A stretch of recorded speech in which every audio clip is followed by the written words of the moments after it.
৩৬ বছরের মায়ের আঙিনা আগলে রাখার পর ঘরে ফেরার পালা। দীর্ঘ ৩ যুগের স্মৃতিবহ শ্রেণীকক্ষ, পরিচিত করিডর আর সন্তানতুল্য শিক্ষার্থীদের ছেড়ে যেতে মন চাইছিল না তার। তবুও নিয়মের বেড়াজালে আজ সেখানে জ্যোতিচিহ্ন পড়েছে।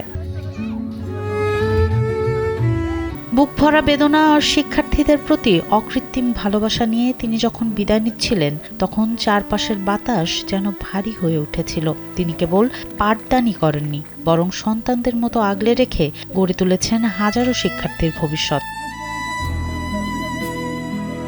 স্যান্ডেলিনা সো, রূপচর্চায় আভিজাত্য। সহকর্মীদের কাছে তিনি ছিলেন এক বটবৃক্ষ, আর শিক্ষার্থীদের কাছে পরম নির্ভরতার আশ্রয়। জরাজীর্ণ এক প্রতিষ্ঠানকে নিজ হাতে তিলে তিলে গড়ে তুলেছিলেন তিনি। তার ত্যাগ আর আদর্শের কথা মনে করে অশ্রুসিক্ত হয়ে পড়েন সহকর্মীরাও। বিদায় বেলায় তাই তাকে কোনো সাধারণ আনুষ্ঠানিকতা নয়, বরং রাজকীয় সম্মানে বিদায় জানানোর সিদ্ধান্ত নেয় তার প্রিয় ছাত্ররা। আব্দুল সালাম স্যারের সবচেয়ে বেশি অবদান, এই স্যারকে পেয়ে আমরা অনেক গর্বিত। আমাদের সালাম স্যার শুধু আমাদেরকে শিক্ষাদান পাঠদানই করেননি, উনি আমাদেরকে শিখিয়েছেন নৈতিকতা, মানুষ কিভাবে হতে হয়, কিভাবে দেশের কল্যাণে কাজ করতে হয়, সেই শিক্ষায় আমাদেরকে দিয়েছেন। স্যারদের শিক্ষার ফলে আজ আমরা প্রাক্তন শিক্ষার্থী অনেকেই বাংলাদেশের গুরুত্বপূর্ণ সরকারি দপ্তরে কর্মরত আছি।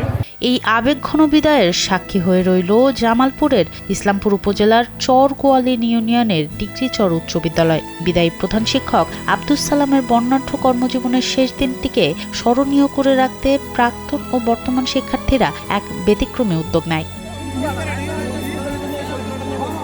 ১৯৯০ সালে প্রধান শিক্ষক হিসেবে যোগদানের পর থেকে এই প্রতিষ্ঠানটি ছিল তার ধ্যান জ্ঞান। শনিবার দুপুরে আনুষ্ঠানিকতা শেষে প্রিয় শিক্ষক আব্দুস সালামকে শিক্ষার্থীরা ফুলে সজ্জিত এক ঘোড়ার গাড়িতে বসিয়ে রাজকীয় সম্মানে মেলান্দাহ উপজেলার রুকনা গ্রামে তার নিজ বাড়িতে পৌঁছে দেয়। কথা বলার মতো ভাষা আমি খুঁজে পাই না, কারণ আমি যে সম্বর্ধনা আপনারা দিয়েছেন বিদায়ী, এটা লাখের ভিতরে একজন হয় না। আমি আজকে মনে করতে পারি এটা হয়তো ডিগ্রিচরের জন্য কিছু করতে পেরেছি, যার জন্য ডিগ্রিচরবাসী আমাকে এত বড় বিদায়ের করতে পারছে। চলে যাওয়ার অবসর গ্রহণের সময় এত সুন্দর করে আয়োজন হয় আমি এটা দেখিনি কোনোদিন। এই জন্য ডিগ্রিচর এলাকাবাসী এবং আশেপাশে যারা রয়েছেন তাদেরকে ধন্যবাদ জানাই।